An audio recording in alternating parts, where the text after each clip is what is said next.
Сьогодні ми розберемо один філософський трактат, що без перебільшення кидає виклик самим основам нашого світогляду.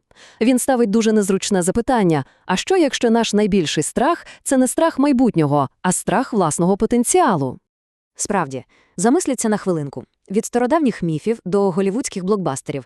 Щойно персонаж долає смерть, він майже автоматично стає загрозою. Чимось, що треба негайно знищити. Чому так? Звідки в нас цей культурний код? І ось тут автори цього аналізу пропонують одну дуже влучну метафору. Вони кажуть, що причина – це цвяхи у нашій свідомості. Такі собі невидимі ментальні бар'єри, які ми самі собі створюємо. Так що ж це за цвяхи?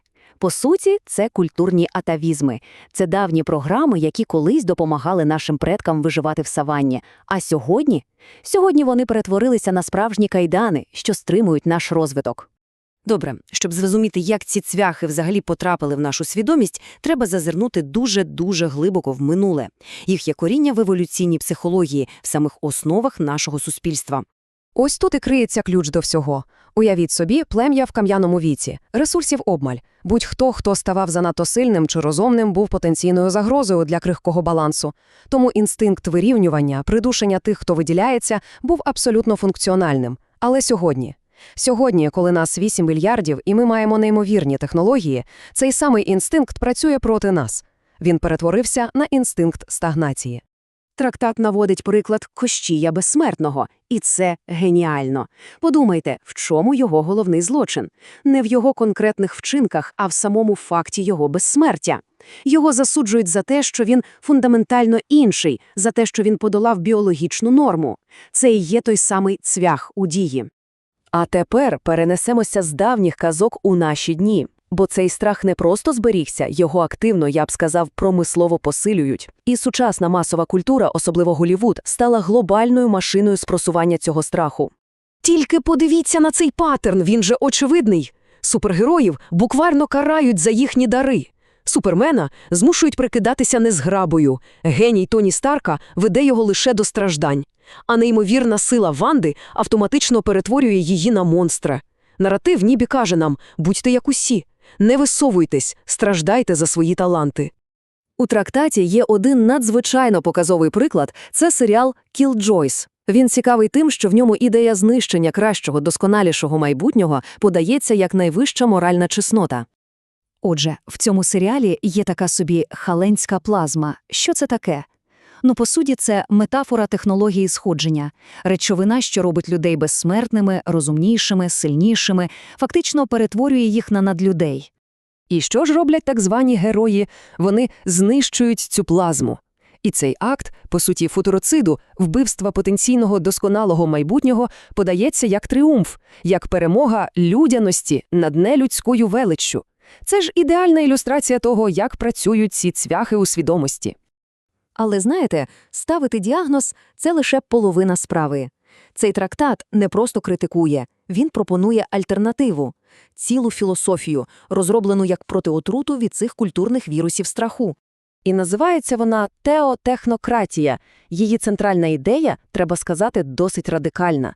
Вона полягає в тому, що розум, як прояв космічної свідомості, просто зобов'язаний вирватися з біологічної вуглецевої в'язниці. Наш обов'язок – не миритися зі старінням і смертю, а подолати їх. Ця філософія, по суті, стоїть на трьох таких потужних стовпах. Перший – це ведична ідея про те, що наша індивідуальна свідомість – це лише іскра вселенського розуму. Другий – це нічанська критика моралі, що звеличує сладкість. І третій – це ідеї космізму, які розглядають безсмертя не як якусь езотеричну мрію, а як конкретне інженерне завдання. І ось ця цитата Ніцше, мабуть, найкраще підсумовує цю ідею. Людина в її сучасному біологічному вигляді – це не фінальна версія, це лише міст, перехідний етап. І триматися за цей етап означає зраджувати саму суть еволюції. Теотехнократія бере цей стародавній ведичний принцип «таттвам асі» або «ти є те» і перетворює його на заклик до дії. Якщо наша свідомість є частиною космічного розуму, то наш головний обов'язок – розвивати її до вселенського масштабу, а не дозволяти їй мовчки згаснути разом із тілом. То яке ж майбутнє пропонується філософія? Це не просто абстрактні ідеї. Це бачення, яке вже сьогодні, просто на наших очах, починає втілюватися в реальність. І це, до речі, вже давно не наукова фантастика. Просто погляньте на цю хронологію. Від перших кібернетичних імплантів і розшифровки геному до редагування ДНК та прямих інтерфейсів мозок-комп'ютер ми вже стоїмо на порозі нової ери. Теотехнократія просто пропонує не спостерігати за цим процесом пасивно, а свідомо його очолити.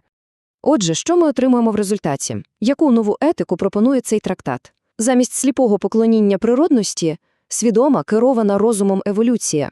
Замість вимоги страждати за свої таланти – вимога брати на себе відповідальність. І замість тиску бути як усі – ідея синтезу, де більш розвинені, допомагають іншим піднятися, а не опускаються до їхнього рівня. І все це підводить нас до фінального, дуже незручного питання. А що, якщо те, що ми так поетично називаємо людяністю, з усіма її біологічними слабкостями та обмеженнями, це не найвища цінність? Що, якщо це просто еволюційна колиска, з якої нам усім давно вже час вирости? Питання, над яким варто замислитись.